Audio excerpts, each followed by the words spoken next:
ఇంటర్నెట్లో ఇప్పుడు ఒక వీడియో బాగా వైరల్ అవుతుంది. అదేమిటంటే ఒక ప్రయాణికుడు రైలులో ప్రయాణిస్తుండగా అత్యవసరం మీద బాత్రూంకి అదేనండి టాయిలెట్కి వెళ్లాల్సి వచ్చింది.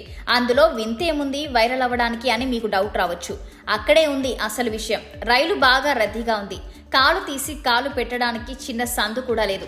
అలాంటి సమయంలో ఆ వ్యక్తి చిన్నపాటి సర్కస్ చేయాల్సి వచ్చింది. అందుకే ఆ వీడియో ఇప్పుడు బాగా వైరల్ అవుతుంది. పేద ఆ మధ్య తరగతి వర్గాలకు ప్రయాణం అంటే గుర్తొచ్చేది రైలే.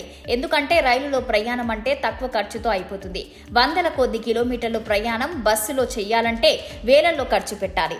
అదే రైలులో అయితే వందల్లోనే అయ్యేది. ఇంకా చెప్పాలంటే ట్రైన్ జర్నీ అంటే బడ్జెట్ ఫ్రెండ్లీ జర్నీ కాబట్టి మన దేశంలో ఎక్కువ శాతం ప్రజలు రైలు ప్రయాణానికి ఓటు వేస్తారు.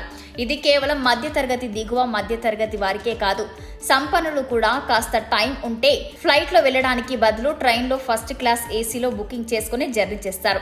ఎందుకంటే రైలు ప్రయాణం ఒక సరదా. డబ్బున్న వారికి రైలు ప్రయాణం సరదానే కానీ పేదవారికి అది అవసరం. కానీ ఆ అవసరానికి తగ్గట్టు రైలులో జనరల్ బోగీలు సరిపడనని ఉండటం లేదు. కొండవీటి చాంతాడు అంత పొడవు ఉండే రైలులో ఆ చివర ఒకటి ఈ చివర ఒకటి మాత్రమే జనరల్ బోగీలు ఉంటాయి.